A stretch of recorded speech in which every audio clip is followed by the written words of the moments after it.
just because I'm not sure that working. Okay, so I'm now recording this to the cloud and then we can post it. I'll have to figure out what's going on with that. Okay, good morning.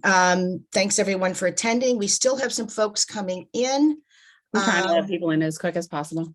Yeah. Okay.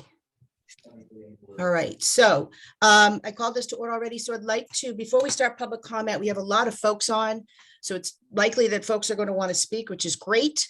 Our public comment policy pertains to subcommittees as well, so we are normally asking folks to limit their comments to 3 minutes, and we do have a lot of folks on. We want to try to get everyone the opportunity to speak if they would like to, but we do also have some work we need to get done today. So I'm not at this point, and Alison, you can jump in. We're not going to limit the number of comments, but if we tend to go for an extended period of time, we may have to cut it off. The policy does allow us to up to 15 minutes, but we'll just see how many folks would like to speak.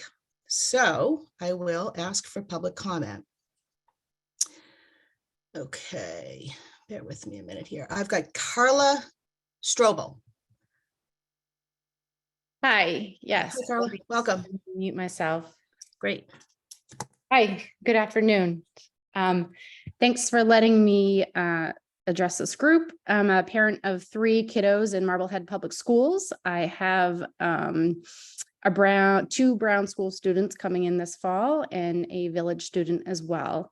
I'm addressing the school committee today, the policy committee, because I saw that recess was an agenda item on the public meeting announcement. It's a little tricky to make public comment before the nature of the agenda item, but I would like to take this opportunity to address this group. And just one, I am an advocate of 2 recesses in the school, and I implore this committee to consider reinstating 2 recesses in the K through 3. And 2, I'd also just like, if this isn't up for discussion again, a better understanding of why recess is up for discussion, why the schedule was initially changed. In conversations I've had with Dr. Bucky, Nan, both school principals, when this was up for discussion, it was a time on learning issue. And so if there is something that has changed, what has changed? And if we are able to implement a second recess in the school day, that would be amazing. And I can only underscore, our own local teachers and educators, as well as top educators from across the country, discuss and advocate that recess helps people better focus, have better test scores, and just in general helps social emotional development as well. So thanks for letting me address this group, and I look forward to hearing more about recess in the schedule. Thanks, Carla. Appreciate that. Appreciate your comments. It's a little bit later in the schedule. I think it's number 3 on our agenda, but we will be discussing that. And your points are very, very well taken. I appreciate it. All right. I don't see any other hands up. Alison, do you? Nope, we're good. Okay, good. All right. Last chance for public comment. Okay, great. All right, then we will move on to our agenda. The first discussion is around athletics. Sorry, Jen, we do have a hand. Sorry. Naomi, hi, welcome. Let me just see. Hi. Okay, you can unmute yourself. Great, welcome. Hi. Terrific. Thanks for letting me have a chance to talk here. So I am a professor at the College of Education at Boston University and the mom of a 6-year-old who's going to be in 1st grade this year. And I also wanted to speak on the recess issue. This past year, what I understand from his teacher is that the schedule allows for more recess time than they were actually allowed to take. The morning recess was snack/recess, which means that getting that number of kids all with their coats and gloves and all of that on meant that often their morning recess was maybe 5 to 10 minutes long. And he really suffered from it. He's a high energy kid and really needed the movement breaks. And his teacher said that she tried to get them as many movement breaks as they could, but was scared of getting in trouble for not having time on task. And with a kindergarten kiddo and, early education, the task oftentimes really is that movement. And so I feel like it's really, really critical that he got it. We were at one point over this past year talking about whether he needed an evaluation for an IEP because he wasn't really coping very well with the lack of physical movement. And I think it's a lot to ask a 5-year-old to sit for 6 hours in a day. And while I think we could have, pursued that sort of direction, it didn't seem like it was right for him. It would have been a solution that solved a problem for one kid, when I think it's not just a problem for one kid. I feel like it's a problem for lots more kids than just him. And so I really encourage you to reconsider that recess process, plan. I think now that he's going to be in first grade, I'm concerned that it's going to, be worse. He found out that his little sister was going to start school. She was starting daycare. She was like 1.5 at the time. And he wanted to know if she was going to have to sit still all day too. And he was really horrified that she was going to have to sit still too. And I think it has really impacted his understanding of what school and education is about and his joy for learning, because he's really, really struggling trying to stay in his seat for as long as he is. And again, I don't think it's an issue of just one kid. I think it's a broader problem. So I'm glad to hear that you're willing to reconsider the issue at this point. Thank you, Naomi. Thank you, Naomi. And just so you know, and Carla, I can't speak for Alison, but that's my reason for asking this on the agenda is to rethink the second recess. So I appreciate your input and hope he's off to a good start this year, or both of them actually. Okay, I don't see anyone else. Let me just double check. No, don't see any other hands raised. Okay. So I am going to move on to the agenda. The first item we have, as I had said, is athletics. And I don't have a specific policy that I'm referencing in this discussion today. I had mentioned this to Michelle yesterday. I think one thing I would like to do, whether this is a new policy or whether it goes into an existing policy, this is just up for discussion, Alison, is the idea of requiring by policy that our coaches, our extracurricular, co-curricular athletic coaches, be required to be certified, MIAA certified. I didn't see that anywhere in our policies. I believe it's in our handbook. I think I was going through the handbook, but I am feeling very strongly that it's something that we ought to have as a policy, and also that we adopt the MIAA handbook as our athletic policy, as our athletic handbook. We do have a Marblehead school system athletic handbook, but it is not the same as, and it is not as detailed as the MIAA handbook. So I'm considering that we think about this as a policy. So I am on board with that, especially after, some information that we've received and looking at how many of our coaches are or are not certified. I do think that that's an important part of the process. And I think that that is something that a policy would be well suited for. Okay. As far as the handbook goes, I think it's fairly standard that a lot of places, I don't want to speak to specifics. We haven't done all of the research, but I think it's fairly standard for places to use the MIAA handbook for their districts. And I don't see a reason why we wouldn't. Just kind of standardize the process. But I'm open to that discussion if there's, okay. So Michelle, I'm wondering if it makes sense we probably should be looping in the athletic department on this, and maybe the high school principal, Michelle. I'm not sure if that's appropriate. If we want to move forward with creating this athletic policy. Absolutely. I do want to mention that we have made a movement to start requiring all our coaches to become MIAA certified. That is going to begin with this fall season, and we will move forward with that.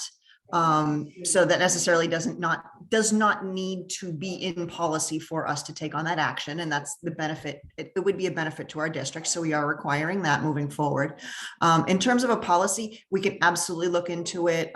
I'm not very familiar with the MIAA policy, but certainly we can look into that, see if it's something worth adopting, see if it just needs a little tweaking, or if there's pros and cons to, adopting that policy. And certainly we would have to bring in the athletic director as well as the high school principal, Michelle Carlson, into that conversation. Okay. So we can certainly start that. Okay, so at this point, there's a expectation or directive that the coaches will be certified, MIAA certified by the start of school. Yes, all of the coaches may not have heard that just yet, because we made that decision yesterday. Okay. So that we had been talking about it for a little bit, but we finally made the directive yesterday that all coaches by the middle of September will be required to have that certification. Okay. And then going forward for Okay. every season thereafter.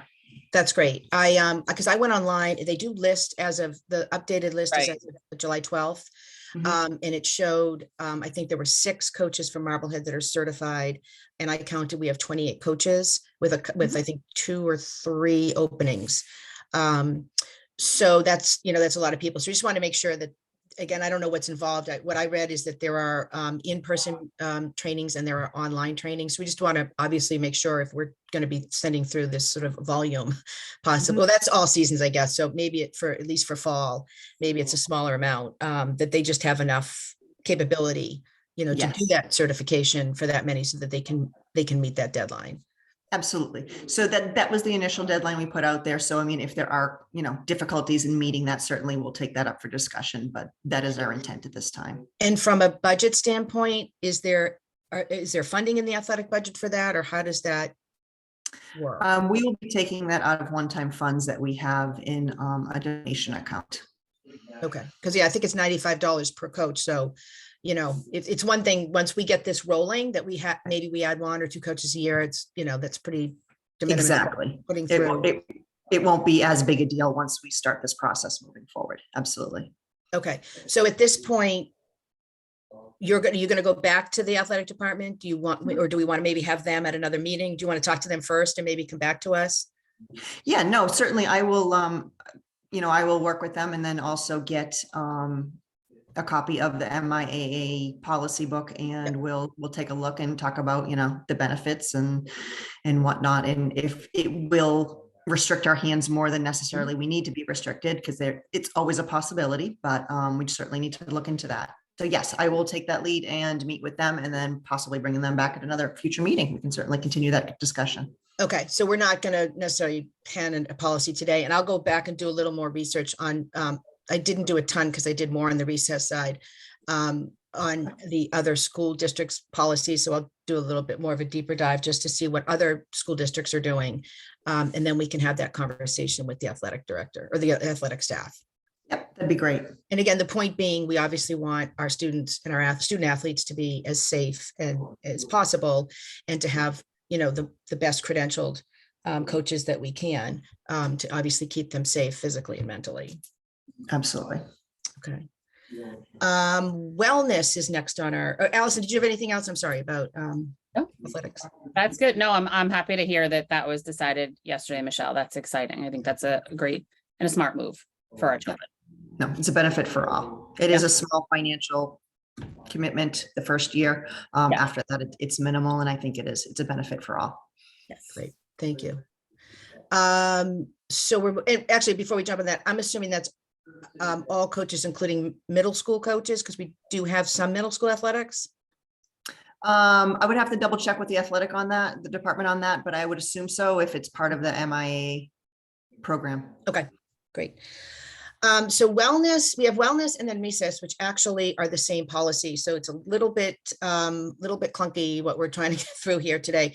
So Michelle, I'm going to have you update us on the status of the current wellness policy and what you're looking for from this committee and the full school committee. And then we'll go into the recess portion, just so everyone knows that recess is part of the recess policy is embedded in the wellness policy. So we have kind of we have sort of an emergent issue we need to deal with our wellness policy, and then the recess consideration. So Yes. why don't we start with you, Michelle, and then we'll figure out Sure. what we're doing with that, and then we'll move on to recess.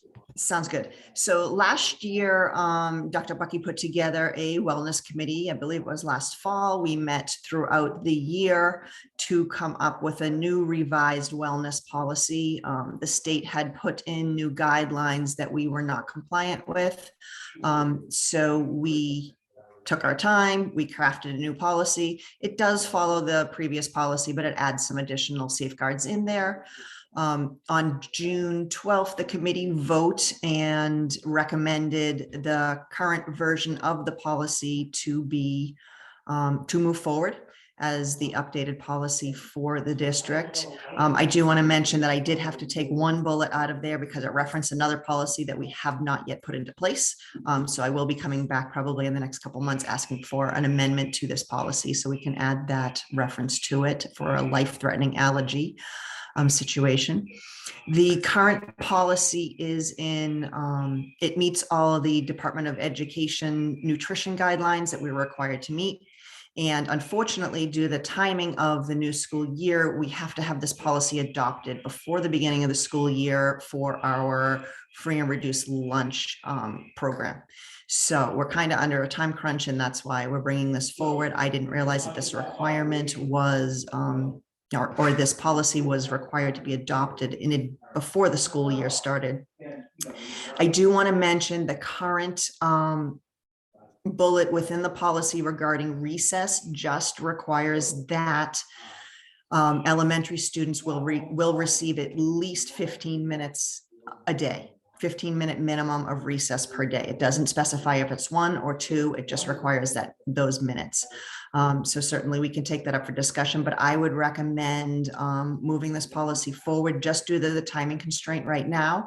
And certainly we can take up a policy at any time and amend it through the normal channels, but this is kind of a time-sensitive manner in order to start our school year. So I just wanted, I can hear some voices in the background. Everyone seems to be muted, so it might be, is someone talking in your office? Is that you, Michelle? Probably me. Yeah, my husband's Okay. on a conference call. No problem. All right, just want to make sure I didn't, because everyone else looks muted. Okay, so just quick question. Correct me if I'm wrong, did you say the school committee did approve this policy on 6/12 or? No, I'm sorry, the wellness committee did. Oh, the wellness committee. I'm sorry, I misunderstood. Yes. Okay, so you're asking the school committee to go forward to approve this updated wellness policy.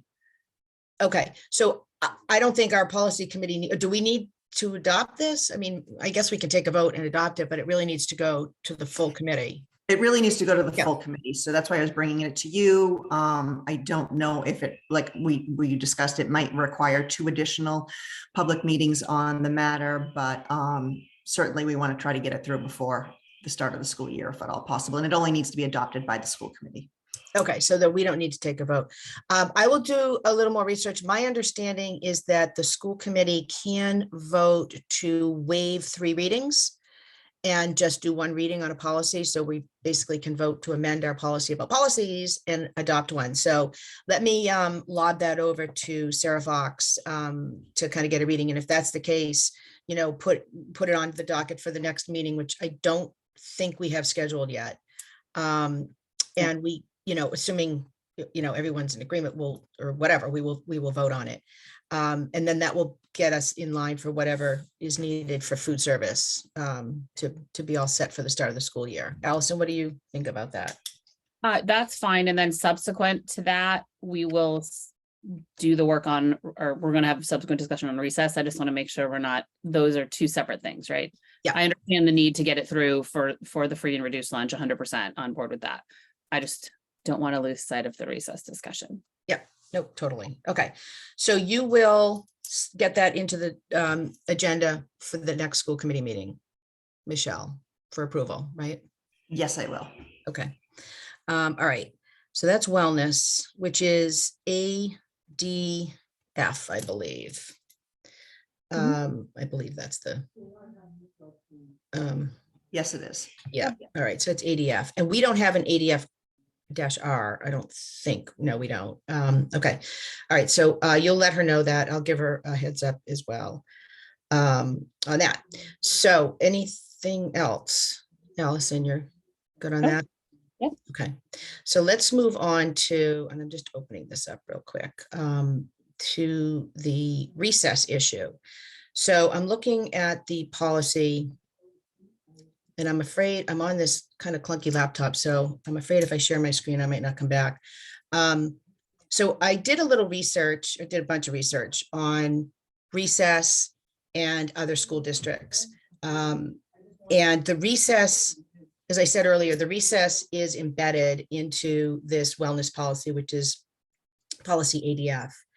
And most school districts have this policy, as we all do, but they have different. They differ from district to district. So I just want to give Allison a couple of some background, and Michelle on what I discovered, and I looked at a whole bunch of schools. One example is Norwood. They have policy ADF for wellness. Interesting, they have a physical activity policy in their wellness policy, which they take as recommended by Shape America, which I don't know what that is, so I'll do a little research. But the recommendation is 60 minutes a day of physical activity, or 300 minutes a week, which they have adopted in Norwood. I did check to see that their school days are the same length as ours, which they are, both at elementary, 6 hours and 15 minutes, middle and high school at 6:35. So again, I haven't reached out to Norwood, but 60 minutes a day, that's inclusive of PE, right? So you do have PE maybe twice a week, but that's still a lot. So I'm not, so that's an example of a lot of activity, which is great. And how they fit that into their school day is something we can probably dig in a little bit deeper. Wellesley has a policy they adopted. By the way, Norwood adopted their policy in 2022. Wellesley also adopted theirs June of 2022. Wellesley schools, for instance, does not give any specific time for recess, but they say that schools will endeavor to schedule recess prior to lunch, because research indicates that physical activity prior to lunch can increase nutrient intake and reduce food waste. So that's something to think about, just as an example in terms of timing. Lexington Public Schools adopted in July of 2012, interestingly, so it was a while back, quote unquote, 2 recess breaks will be provided. And the other thing about Lexington, as well as Wellesley, and almost every school district I saw, is they have a line or a portion of their policy that indicates that the withholding of recess or physical education will not be used as a form of punishment or discipline. So that's also something we might want to think about with the administration. So Lexington does have the 2 recesses, and they have a little bit of a different school day. They have a slightly longer school day, Monday through Thursday, and they do every Friday early dismissal at 12:30 for teacher planning and professional development, which I thought was interesting. Newburyport has 1 recess per day for K through 8, which I thought was interesting. They also have the no punishment or discipline clause. So, the point is different schools are doing different things. I saw a few other school districts that have that same 300 minutes a week under that Shape America. Many school districts that I saw had, when they weren't saying how many recesses, but they were saying 150 minutes a week, right? Which ends up being 30 minutes a day. So again, is that 2 recesses or is that 1 30-minute? That is hard to say. Obviously, they don't have that in their policy, but many different school districts have policies around timing. And one that I found has a mandatory 2 recesses. So I think the point here is, I think it's worth relooking at this in terms of having a second recess in our elementary school. And we would need to work with the administration to figure out how that will happen and how that will happen in regards to, DESE requirements and all that. But I think that there's a way for us to do that. And I strongly consider that we amend this policy to consider some amendment to the recess, whether it's minutes, whether it's 2 recesses, whatever. I'm open to that. Allison, what are your thoughts? So this is definitely something that makes my heart smile, because it's something that I talked about when I ran 2 years ago. We just didn't it wasn't going to work last year. I have done some additional research. I had, a number of teachers reach out to me. The reason for removing recess, my understanding, is because of time on learning. I had a number of teachers reach out to me to note that that was never a problem. Teachers that have been here for 20 years, some whom, were really passionate about it, that time on learning was never an issue. They didn't understand where that was all coming from. I also did some of my own research last year. I reached out to DESE, as well as, MASC about it, just for a little more clarification. There is no statute or rule that says time on learning, particularly when you're talking about K-3, is not inclusive of putting on your snow pants and waiting in line patiently, walking between, learning how as a class to walk in line patiently and politely from class to class. And I'm happy to do even more research into that as well. I feel incredibly strongly that it should absolutely be K-3, and I would venture to even suggest that we should look into K-6. I think with COVID, every age group of children was affected differently. There are some overlap, of course, but I think that children going into 4th, 5th, and 6th this year, particularly, were very affected by COVID from a physical activity perspective. Everybody was affected that way, just an in-classroom physical activity perspective. I also just think, and I believe it was Naomi, the parent that spoke earlier, when we're talking about the benefits of physical activity, there's countless amounts of research that we could all pull up. Anybody can Google that will show doing that physical activity 15 minutes here, 15 minutes there, will then provide for an incredibly amount of improved focus during history or during math or during English. And given our need to do some more catch up in that area because of COVID learning loss, I just think it's almost a no-brainer that we put in some type of policy, again, whether it's time or, the number of them, or maybe some combination. I do think breaking them up makes a little bit more sense just from a workday perspective. And then, of course, understanding that those things are part of learning. That's part of what a child needs to learn. A child isn't going to learn at home to stand in line with 20 of their friends. That's just not possible. And I think it's an absolutely critical thing that we should change, and that we should change for this year, starting in September. Okay, great. I agree. K-6. So I will need to go back to probably Michelle or the other administrators. I'm pretty sure there is recess K-6. You may not know that necessarily off the top of your head, Michelle. I know 4th gets one. 4th and 5th gets one. Yeah, I believe there is. Julia is also on the meeting here. She may know for sure. I'm pretty sure there is. Oh, I do want to, the schedules have been already set for this year. They have been distributed. It takes an enormous amount of time to create a schedule, to get all the blocks, the required blocks, and to get all the services in. So I would hesitate to move anything ahead really quickly. I mean, we are welcoming teachers back in just 2.5 weeks from now. Mm-hmm. So really we are at the very last minute of our summer planning, basically. I'm not saying that recess is not a great idea. I understand the benefits of it. As I understood it, it was a time on learning issue. I wasn't heavily involved with it at the time. I did review the schedules. I reviewed them with the union as well. I was actually in those meetings. So it does involve union negotiations. It does involve principal scheduling.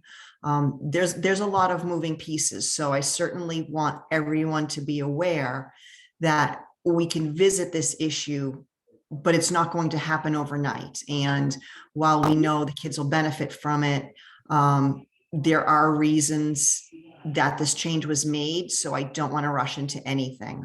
In terms of the specifics, certainly Julia might have a little bit more information. She's also new to her role. So we're all kind of just trying to figure things out. So I just want to caution you, it does seem like a great idea. There are implications. So I just urge you not to rush ahead with anything at this point until we have the time to investigate this and really dive into it a little bit further. Julia, did you want to say something? I think you had your hand up, but now you're on. Thank you. Hi. Welcome. So as I enter the new role of Assistant Superintendent of Teaching and Learning, I'm really excited to collaborate with you. And I think this is a topic we really just need to sit together at the table and discuss with our school leaders as well.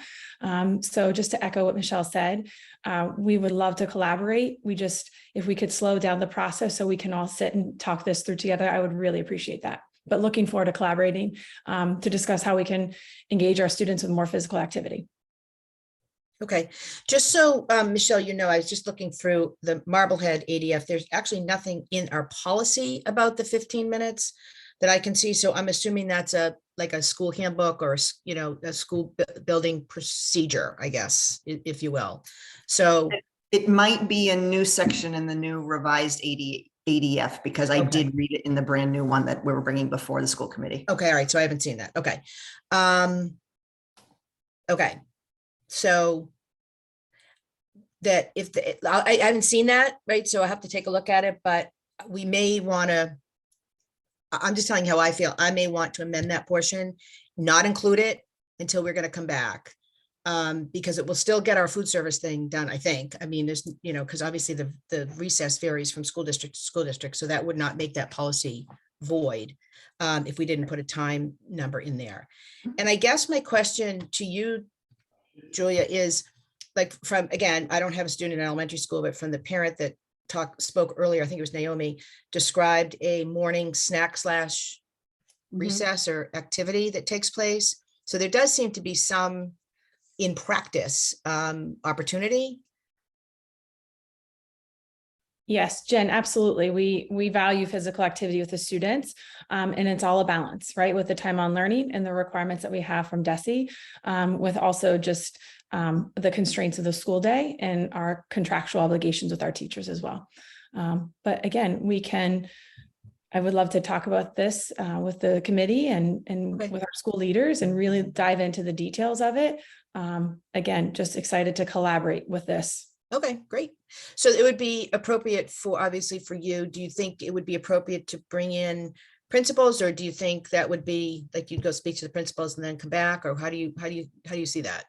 Absolutely. I know our elementary leaders are here today because they're invested in collaborating with us as well. To my knowledge, right now, we have about a 20-minute midday break, I believe. And again, I'll have to double check. I don't have the schedule pulled up on my screen right now. But again, our leaders have spent hours and hours and days working with our teachers as well. So we can really, I think having everyone at the table would be really helpful. And I do hear the parent perspective. As a parent myself, I know how valuable this is to have this conversation. Okay, great. And like I said, other school districts also do it, other ways too. And I think, maybe we also can learn, because I'm not sure what they're doing with their school schedule that we're not. So I think that's worth looking into. So Alison, what do you think in terms of moving forward with this? I just want to add one more thing. There is that 20-minute, having had a child at Brown. There is a very wide spectrum over what is done / allowed in that 20-minute period by teacher. Some students were still allowed to go out in the playground. Other students were allowed to walk in a single file line around the playground, and others weren't allowed to leave their classroom at all. So I think it's important, at the very least, that if we're providing that 20-minute snack mid-morning break already in the calendar, that we make it clear that students can go outside, or that there is no repercussions or issues with students going outside, with teachers taking their class outside during that time frame. I think that at the very least is something that, we could make sure it is widely known, because that's not what historically has happened. And that obviously causes a whole host of other, concerns or complaints or problems. Yeah,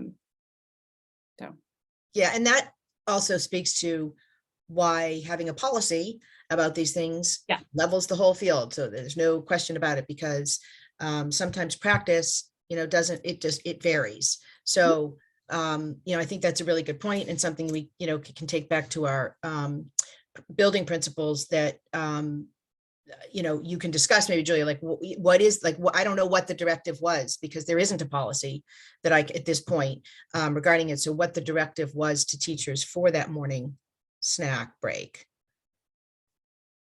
Yeah, absolutely. So if it's another meeting with the leaders and us here, you know, whatever that might be, but absolutely, to my knowledge, that 20-minute recess is an outside recess time, but the morning break may vary. So to Allison's point, would like to personally also learn some more and develop a consistent system. So our students are engaging in physical activity and having that time. So definitely we can continue to talk about that and collaborate. Because I mean, we're talking about, you know, two, maybe 30-minute, 20-minute or 30-minute breaks. And there are school districts that are doing 60 minutes a day. Now, again, some of that's PE, maybe twice a week, but I don't know how they're fitting it in, but that's great. I mean, you know, obviously the more we can have is the better for our students. So I think also we should be pushing, I will continue to push back that is not included in time on learning. I would be curious, since Desi couldn't point me to where it states that is not included in it. Something, I mean, since I went to school here 463 years ago, we had 2 recesses. So, right. And other school districts are doing, in their policies, they have more minutes than we do. So somehow, I mean, I don't know if this is constituted without having a longer school day. I think that's important to know. Without having a longer school day, correct. Right. And how that fits in with the win block, I guess, I mean, again, I'm not an expert on this elementary school or K-6 schedule, but there may need to be some looking at the overall schedule, to Michelle and Julie's point, and that probably does have some larger ramifications, but you know, we're feeling strongly that we need to do that. So, okay, so next steps would be, I guess, another opportunity to sit down. Again, if we're going to do it with Alice and I, it will be an open meeting. And I guess with you and what team you think should come in, I guess, so I can schedule that. And I'd like to do that, like, we're going to keep this rolling. So maybe we do that next week. Does that work? That works for me. Thank you so much for giving us this opportunity. Great. So we'll schedule that offline. Does that work for you, Allison? We'll figure out our schedule. Okay, great. Oh, fine. Thank you, Julia. Okay. Bear with me a moment. The last item was review of policy KE, which is public complaints. And again, I don't have a specific written expectation in terms of this policy. Bear with me one, I'm just going to pull it up here. But policy KE speaks to how the public is able to submit complaints, for lack of a better word, to the school district, and really sort of defines what the chain of command is, if you will. So what it says is that it's a lot of verbiage, but the proper channeling of complaints involving instruction, discipline, or learning materials will be first going to the teacher, next to the school building administrator, which would normally be the principal, then to the superintendent, and then to the school committee. It then says that if a complaint which was presented to the committee and referred back through the proper channels is adjusted before it comes back to the school committee, a report of the disposition of the matter will be made to the committee and placed in the official files. And I just think I wanted, and again, I looked around most school districts have the same policy. I just think I would like to consider adding some verbiage around memorializing and documenting complaints that come up through the chain of command, perhaps to the principal level, or more likely to the superintendent level, or both, that we have some kind of policy around how those will be documented, how they will be sort of filed electronically, so that when and if something gets either to the superintendent or to the school committee, there is some electronic paper trail that will show, what happened with this complaint, how it was dealt, what the resolution was, and if not a resolution, how it got escalated to the next level. So there's some way so that the next level that's seeing it can see what happened, and it can go all the way back to the teacher level. I think we would just need to be, speaking to the leadership team about that. And I think one other thing I would add to that that would be critical is, the timing. So when we're documenting this, we're timing, we're noting the time of when the complaint came in, when there was initial response, when there was a follow-up response, et cetera, down the line, in a really detailed fashion. Great. Michelle, did you have any thoughts on that? Just, Yeah, I think we should look into this. My initial reaction is I don't see any issues with it. Certainly would like to discuss it and review it a little bit more. Okay. But I honestly, I don't know how many complaints make it to the school committee or superintendent level. okay. Not familiar with that yet, but Yeah. I don't see an issue with it, but I can't say that for certain without investigating a little bit more. All right, so why don't you do that, and then we will come back, and Alison, you and I can work on, or one of us can take a stab offline at just some verbiage, maybe even speak to MASC, just kind of get their thoughts, or, yeah, I don't want to involve the attorney yet. I don't think we need to. And then, I mean, I can see it being just maybe a couple of lines or a paragraph just describing, we don't need to be prescriptive about Nope. spreadsheets, but just what the expectation is of memorializing complaints as they come through and having them available, either for public records requests, or for the next tier up, to be able to see what the how the events rolled out, basically. And yeah, I mean, I think that is the important, that's why I added in that time factor, because I think that's sometimes part of the concern, as well. Yeah, how quickly people are getting back and Yeah. setting time expectations. Okay, great. So that will be subject for, so obviously we're not ready to write that policy, but that will be again on our next agenda, and maybe we'll start to formulate it and at a future date maybe in the early fall, get that to the school committee for a reading. Yep, I think that's a great plan. So that was the last item on our formal agenda. I do know, so the next one is new business to request it to be on future agendas, which I think basically is all three of those.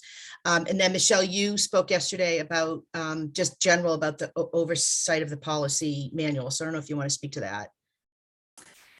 Yeah, when I attended the MASC conference this past fall, learned of, Sarah and I attended, and Alison did attend one day as well. It was a great conference, and Sarah Fox and I received a pamphlet on MASC's ability to review all the policies, because all of our policies are basically standard. Pretty much MASC is the one that details the numbering, the lettering, how we keep our policies. And it's a service that they can come in and review, which I guess that they have done in the past few years, shortly before I arrived in Marblehead, which is wonderful news that had actually been done. But since that time, I'm not sure our policies have been 100% up to date. So I think that we should talk about, maybe we can review any changes that have occurred since our last major review with MASC, and make sure we have captured all the requirements if there's anything changed on the state level that we need to be capturing.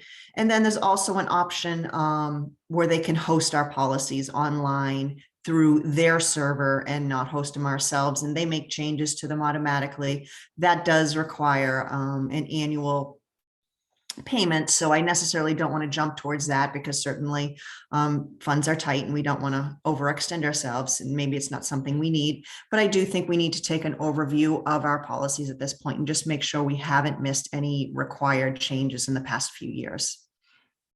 Okay. I think that makes sense. I was part of that, which we did in 2018.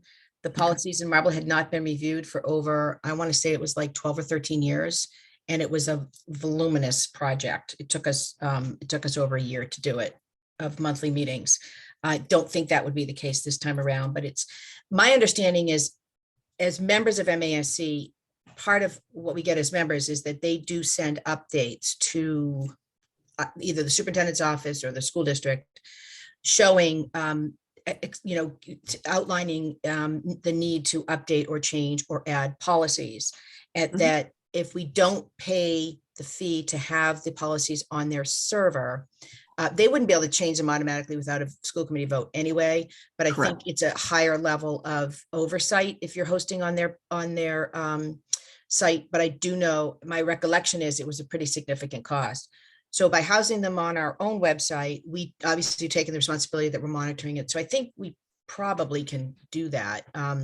We can find out what the cost is, but I think we can, just again, feel confident that we can keep track of the updates that come in.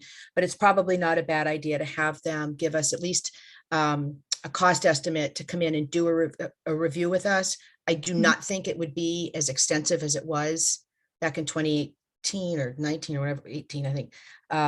But probably would take some time and would have a cost associated with it. And it would normally be with the policy subcommittee. And then my recollection is, unless they've changed, that they would go through, it may take several meetings, policy by policy, and they would have reviewed it and said, okay, these are the policies we think are either out of date or incorrect. And they would give us the expected updated policy, and then we would have to do the 3 readings and vote. So I think that makes sense. Allison? Yep, agreed. Agree? Okay. I think So if you want, Michelle, I can reach out to MASC, or if you, I mean, you got a lot on your plate, and just find out what's involved, and I can copy you on that. Yeah, that would be great. Okay. I mean, I think the previous policy subcommittee did a great job keeping up. I'm just wondering if things had fallen through the cracks during, transition to administration last time, because obviously there was the big lapse right after you had the last review. Yeah. And I have heard a couple little changes that have been made to policies that I don't believe we've caught up with. So Yeah, and it's easy to have that because they send it like a monthly newsletter, and that's where they list it. And it's just, I mean, it's not through anyone's, fault or intention or anything like that. And it's just not a bad idea. And oftentimes it's like a little tweak here and there. Usually when there's a major policy change or a major new policy, they kind of send out like, red flashing lights saying you need to do this. So, so I'll reach out to them and find out what's involved, obviously cost wise and time wise. And I'll come back and we'll discuss it at the next policy subcommittee meeting. that would be great. All right. Anything? and maybe just that, just in thinking of kind of like where they're housed on our website in general and our website in general, that's not really a policy thing though. So Well, where they're housed probably could be a policy. Do you think that they're not easily accessible, or what do you? yeah, I think that there are some improvements there. Okay. We can work on that internally as well. Okay. Work with Steve Guyatek and look at the placement of our link to our policies. Because right now I believe it's under administration and under school committee. School and then committee, yeah. The whole policies, but we can make it more apparent right on the website as well. Yeah, the thing about the MASC, when they're housed on the MASC ones, because as I was doing this research, I probably looked at, I don't know, 30 different school districts. I'd say less than half, slightly less than half house it at MASC. And it is pretty, like you go right to their website and it's really easy to click through what you want. Others have similar to what we have, where it's, you can see the policy manual, you can see it by chapter, if you will, and then you go in and you just have a list of PDFs. So it's a little bit clunky that you have to open up the PDF to see the full title. So there probably are some things that we might be able to do. I mean, it's not, it's not screaming as a priority, but I think but I think it's something that needs to probably be, relooked at. And I know it's work. I mean, I know it's like, you got to load up the PDFs. It's time, it's time consuming. Without a doubt, but obviously, it's important. And I think the overall website, Allison's probably something for a school committee agenda. Okay. Probably. Yeah, Okay. that's fair. Coming out of my mouth, I put it together. Yeah. Anything else you think for future meeting for subcommittee, for policy subcommittee? I'm not sure if I had a couple things. I'm not sure if they would be policy, but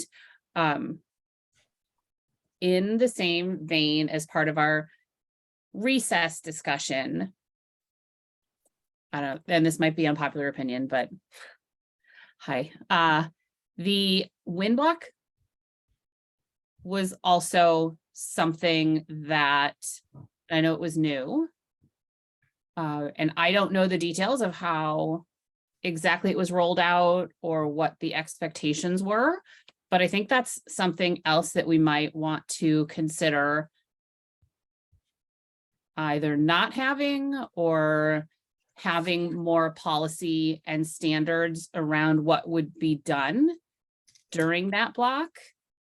I can speak to Brown School. I think that would be helpful from the perspective of ensuring, I understand the guise of it. Certainly I've read enough about it online and where it's wildly successful in certain districts, and that's wonderful. And I would love for that to happen here. I think there needs to be some more, I'm not sure what the word is, around it, so that children aren't playing with Legos during wind block or on an iPad necessarily, doing kind of whatever, and making sure that it is in fact, whatever your level is, that you are as a student getting what you need, which my understanding was supposed to be the point of it. And so I think I'd like to just do a deeper dive into that and how that is either was rolled out or is being rolled out, and what, not rules and regulations, it sounds so strict, but I guess rules and regulations around what is allowed or viable, and how we are ensuring that that block on a daily basis is being used in a manner that is in fact giving the child something they need. Whether it's harder work, whether it's additional support in the on-grade level work, whatever it might be. Okay, so from what I can tell in my sort of dive into our policy, so I didn't see the wind block as anywhere in our policies. It looks like it's a, it's in the handbook, it's in the schedule. Right. Yeah, it's definitely more of a scheduling issue. My understanding of the WIN block is actually, it's not necessarily new. It's called, has a new acronym. Instead of WIN, W-I-N, it was response to intervention, the RTI block previously. So that's another acronym you might have heard previously. I don't know if it was in all the schedules. Certainly we can dive into it, get some more information, but I really don't think that is a policy issue, but it's something that we can certainly bring the school committee up to speed on. Well, what I was going to say about that, to Alison, to your concern, is that what it may very well be is part of the I policies in the instructional policies, because we do have policies around that. So it would seem to me that something around that WIN block, and there are other blocks. I mean, there are directed studies at the high school. I mean, there are other buildings that have similar, whatever time you want to call those blocks, that I would think most certainly would fall under the instructional policies. And actually probably would be appropriate for school committee policy. And again, we can do some work on that. Julia? Thank you, if I Go may. ahead. Julia, you're all set. Thank Okay. you so much. Alison, this is something we could also discuss during our curriculum subcommittee meeting. This sounds a lot of some of those ideas I'd like to bring to that group to discuss. I think one of the biggest things is just communication about what's going on and how things are looking. And while it's very operational for us, because we're in it every day, and I want to make sure we're clearly communicating all the wonderful things that we're doing as well. So I think that might be a chance for us to talk. Yeah, and thank you for that. And I really, really look forward to having way more discussions with you, Julia, in this new role. I should be clear, similar to what I said to recess, I know there are wonderful things happening. I just want to make sure it's consistent, and that's why it lended itself to policy, but I'm fully open to the fact that that might not be it, and just looking forward to having more discussions about it, and appreciate you being open to the discussion. Yeah, and what may happen, to your point, Julia, is that it may sort of live in the curriculum subcommittee, and if there are ideas that come up or suggestions, that then this curriculum subcommittee could ask the policy subcommittee to set a policy and to review policy. So that I could see that being kind of a normal kind of flow between the two, that we want to then codify this in the form of policies, which is important, so because policies really are saying, like, this is what the Marblehead School Committee or the Marblehead School District is setting us, sort of standards and expectations across the board.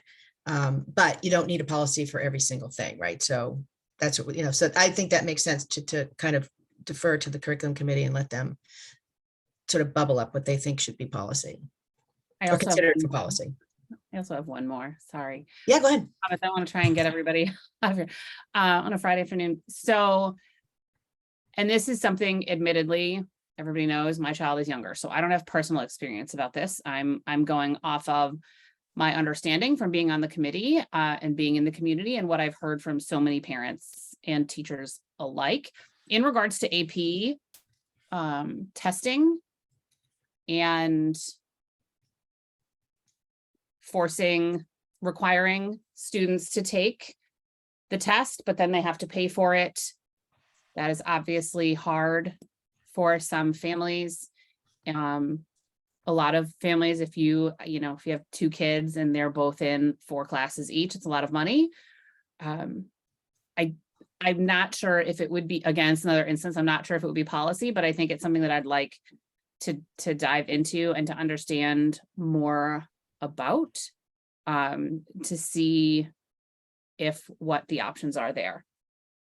If you're required to take the test and you have to pay for it.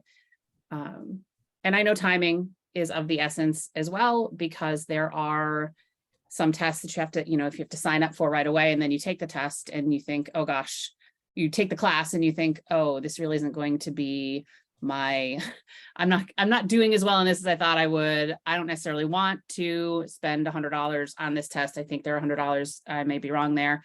And then just particularly when we're talking about ensuring that if we're requiring someone to take the test and pay the $100, is it a course that would even be accepted, from colleges? Not all of them are all the time. Unfortunately, I realize that's just, I think, something that we need to address. Good. All right, that's a good point. I think that's also something that we probably ought to start maybe with Michelle Carlson and understand. I don't necessarily understood the reasoning behind requiring the test, but I'm sure there is one. Again, I don't think it's a policy at this point. I think it's a practice. I think it's part of either the handbook or the practice of the high school. So that's something that's certainly worth investigating. And that if the concern is more of a financial one, there may be solutions financially, and I don't know if there already are in terms of financial aid, scholarships, I'm not sure what we may call it, to help a student or not, to pay for their AP tests. So that's a good point. And maybe we can task Michelle Carlson in one of our meetings to come back and maybe do a whole AP sort of discussion. Review. Yeah. With the school committee. And then if we think it's something that needs to fall into policy, we can certainly talk about that. Yeah, I think that's where my head was. So, have that discussion, and there may be policies that we can glean out of it. Okay. And just kind of set standards. Got it. All right, great. All right. Anything else?